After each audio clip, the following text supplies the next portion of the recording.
Today on Public Eye News, an Ishpeming woman was involved in a rollover accident, and all eyes were on Capitol Hill last night for Donald Trump's State of the Union address. Caleb Rydell will show us how much we can expect temperatures to drop over the rest of the week, and Max Stevens will have details on who will broadcast Thursday Night Football next season. I'm Anthony Celia.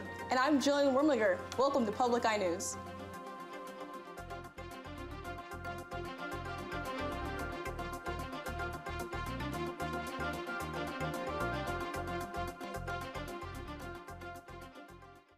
The Marquette County Sheriff's Office was dispatched to a one-vehicle crash on US 41 near Brickyard Road in Marquette Township.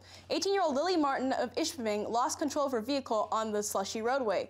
She entered the snow-filled ditch and rolled over on its roof. Martin was found at fault for the accident and was cited for driving too fast for winter conditions. She sought her own medical treatment at UP Health System in Marquette for minor injuries. And the next presentation in the NMU Health Lecture Series is titled Roadmap to Better Health, an Introduction to Integrative Medicine. The free event will take place on Thursday, February 8th at 7 p.m. in Reynolds Recital Hall. The lecture will feature speakers Dr. Jessica Holowski and Dr. Lisa Long.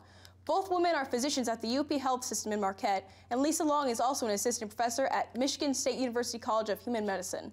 Holowski and Long will discuss integrative medicine, an approach that seeks to restore health by personalizing patients' care dependent on their unique physical, emotional, mental, and environmental influences that affect health. And the Room at the Inn Warming Center and Homeless Shelter of Marquette is looking to establish a more permanent shelter. Right now, those within the program are housed within churches across Marquette temporarily. For the past year, the Room at the Inn board was looking into the possibility of opening up a permanent shelter here in Marquette. They are also looking at other homeless shelters in Traverse City, Green Bay, and 2 locations in Minnesota for other ideas. And the first step to extend the hours of the shelter is according to Executive Director of the Room at the Inn, Douglas Russell, and they are doing just that. And the problems regarding the Buffalo Reef are being discussed by an EPA task force. The reef is already 35% covered by stamp sand, which is threatening lake trout and whitefish spawning areas throughout the reef. According to the UP District Coordinator for the Department of Environmental Quality, Steve Casey, the stamp sand initially showed up during a dredging project by a Corps of Engineers in 2009. It would cost upwards of $1.8 million to recover what was lost in terms of fishery catch and people who work fishery-related jobs throughout the Keweenaw Bay. Current dredging will protect the reef for the next 5 to 7 years. Meanwhile, local businesses are trying to figure out what to do with the 22.7 million tons of stamp sand once it is removed. On Monday, the Escanaba School Board anonymously approved asking the voters to grant a $2.2 million sinking fund millage on the May ballot. The proposal would add just over $90 to the tax bill of the average homeowner in Escanaba. Kobe Fletcher, the superintendent of Escanaba Area Schools, says that the money gets collected and set aside for a special fund that the school can use towards repair programs. Whether or not certain improvements for the school district from funding will take place, the decision will soon be in the hands of the voters. And despite opposition from students and the faculty, the Michigan State University Board of Trustees appointed former Governor John Engler interim president. He states that he has the ability to move the school in the right direction following the Larry Nassar sex abuse scandal. The 8-member board, which has come under pressure for the university's response to Nassar scandal, anonymously approved Engler's appointment. Engler is to start as interim president on Monday, February 5th. And after the break, we'll be back with your national and international news. I've been around the world, but there's one place I keep coming back to. This week on UTR, it's Grosse Pointe for a perfect way of life. We'll make several points on the K-Line trolley and show you a real robot garage. Then we dine on continental cuisine, find Ford's bountiful abode, and even show you a dirty dog that loves jazz. This is a UTR you gotta see. Thursday at 9:30, Friday at 5, and Saturday night at 10:30. And welcome back. The moon put on quite the show last night for a select audience. For the first time in 35 years, a blue moon has synced up with not only a supermoon, but also a blood moon due to the red hue. The people with the best seats in the house were those from Alaska and Hawaii, the west coast of the United States west coast, along with Canada's Yukon, and even parts of Australia, Asia, and Russia all had good views as well. The Griffith Observatory in Los Angeles had hundreds of people gathered on its lawn well into the wee hours of the night for the cosmic show. And traffic was backed up for almost a mile around the observatory. We now turn to last night's State of the Union address. White House officials said prior to his address that President Trump would be speaking directly to Democrats, trying to send a unifying message. Hina Doba is on Capitol Hill with the sound of the speech and the reaction from the president's target audience. That The state of our union is strong because our people are strong. President Trump touted his accomplishments during his first State of the Union address. Since the election, we have created 2.4 million new jobs. And he laid out what he believes his duty is as President of the United States. To defend Americans, to protect their safety, their families, their communities, and their right to the American dream. Because Americans are dreamers too. That line in particular rankled Democrats who are fighting to protect undocumented immigrants brought to this country as children and are sometimes called dreamers. The president presents himself as generous toward dreamers, but he's holding them hostage to the most extreme anti-immigrant agenda in generations. The White House says Mr. Trump's speech was supposed to be a unifying message that cuts through partisanship, but Democrats found little in the message to cheer about. Many sat in stony silence throughout most of the address, and they particularly bristled when the president equated immigration with gangs and drug violence. I think that was very disappointing when you always equate immigration with the worst of people. But not every Democrat remains seated. West Virginia Senator Joe Manchin frequently rose for applause. You know, just to sit there and frown is not going to fix anything. So let's embrace each other and try to make it work. And when we disagree, we can work through that. A CBS News poll shows 3 out of 4 Americans who saw the speech approve of the president's message. Anna Doba, CBS News, Capitol Hill. Researchers say remains of a wooden ship found embedded in mud in a river delta in southwestern Alabama may be the Clotilda, the last vessel to bring slaves to the United States nearly 160 years ago. The ship Clotilda was burned after delivering captives from what is now the West African nation of Benin to Mobile in 1860. The ship set out for Africa on a bet by an Alabama steamboat captain and plantation owner who wanted to show that he could sneak slaves into the country despite federal troops stationed at forts that guarded the mouth of Mobile Bay. Ultimately, the goal is to identify the wreck and perhaps put any found artifacts on display. And in his State of the Union address, President Trump warned of the dangers coming from North Korea and Iran, as well as challenges from rival countries, including China and Russia. Terry Okita has reactions from around the world. President Trump called North Korea a cruel dictatorship, saying its reckless pursuit of nuclear missiles could soon threaten the U.S. and its allies. We are waging a campaign of maximum pressure to prevent that from ever happening.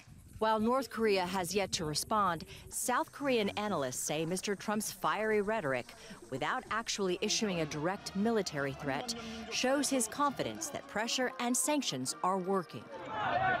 The president also referred to what he called Iran's corrupt dictatorship, criticizing the 2015 nuclear deal and expressing support for a recent anti-government uprising there. Iranian President Hassan Rouhani responded, saying his nation would continue to back the Islamic Republic despite foreign pressure. And the country's foreign minister tweeted, Trump again confirms his ignorance of Iran and the region. President Trump not only addressed rogue regimes, but brought up challenges to U.S. interests and the economy from rivals, including Russia and China. A spokeswoman for China's foreign ministry says, we hope the U.S. can abandon a Cold War mentality and outdated zero-sum game ideas, and called on America to focus on cooperation with China. Terry Okita, CBS News, London. And after the break, we'll be back with your weather and sports. Stay tuned.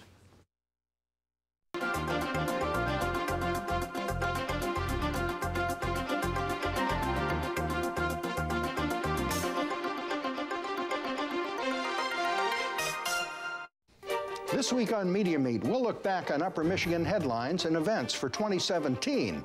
I'm Bill Hart. Joining me on the panel, WLUC TV6 News Director Steve Asplund and Great Lakes Radio News Director Walt Lindela.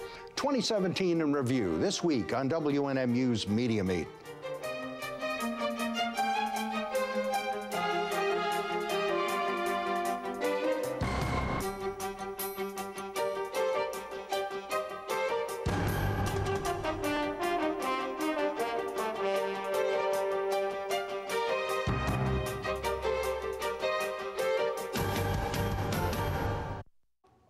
Welcome back. I'm Caleb Rydell, going to be taking you through your weather for today. As you can see behind me, we got some sun popping out, and hopefully it's going to melt some of the snow before we get some snow later in the week.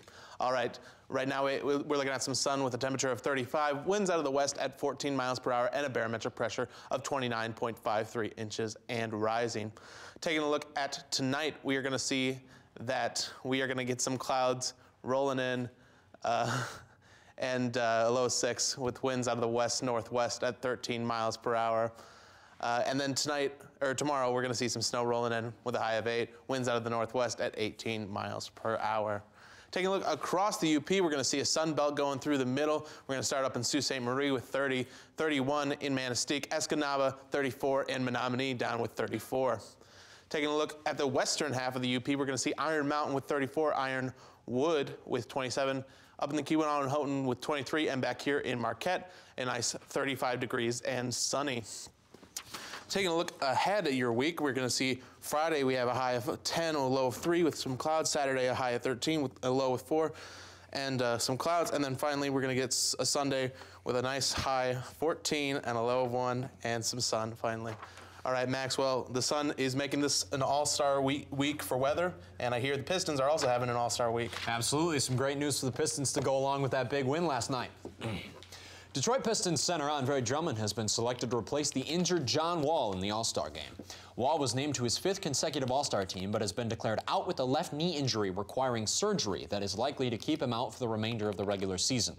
This will be Drummond's 2nd All-Star appearance, as he is averaging a career-high and league-leading 15 rebounds per game to go along with 14.7 points, about 4 dimes, 1.3 block shots, and 1.5 steals. Drummond received the highest amount of votes from NBA coaches among Eastern Conference players not selected to the All-Star team originally. Drummond will join Team LeBron as the 2nd injury replacement, with Paul George being named the 1st last Saturday. And the first blockbuster trade of the NFL offseason occurred earlier this morning as the Kansas City Chiefs have traded veteran quarterback Alex Smith to the Washington Redskins. The Chiefs will receive a 3rd-round pick and cornerback Kendall Fuller in exchange for Smith. The Redskins have given up on trying to secure a long-term deal with contract quarterback Kirk Cousins after talks fell through and he played under the franchise tag the past 2 seasons. The Chiefs will look to start 22-year-old Patrick Mahomes, who they traded up to select with the 10th overall pick in last year's draft after he put up monstrous numbers at Texas Tech in college. Mahomes is an athletic gunslinger who led the FBS last year with 421 yards per game to go along with 41 touchdowns and a 65.7 completion percentage. And the NFL announced this morning that the broadcast package for Thursday Night Football will go to Fox for the next 5 seasons. The new contract entitles Fox to broadcast 11 Thursday Night Football games next season, from weeks 4 to 15, excluding the Thanksgiving Day games. For the past 2 seasons, NBC and CBS have split the broadcast rights, each network broadcasting 5 games. Fox has had broadcasting rights for NFC games on Sunday since 1994 and is paying $1.1 billion per year to broadcast those games through the 2022 season. This new deal for Thursdays gives Fox the rights through the 2022 season as well. Well, Anthony, Fox is paying the NFL a boatload of money to broadcast those Thursday games, and I hear you have something on that for us. Oh, I hear that. This one's pretty crazy for you. And after political scrutiny, a Sydney Harbor ferry has been renamed the boat, actually. Ferry McFerry Face has been named and renamed by the children, actually, of Sydney, Australia. And it was named that because Boaty McBoatface was originally named the boat, and it was ultimately seen as a failure. So the children of Australia have now named the boat Mary Gibbs after a children's author in Australia. And with that, that's all the time we have for you today. Thank you very much for joining us on this edition of Public Eye News, and we'll see you all tomorrow.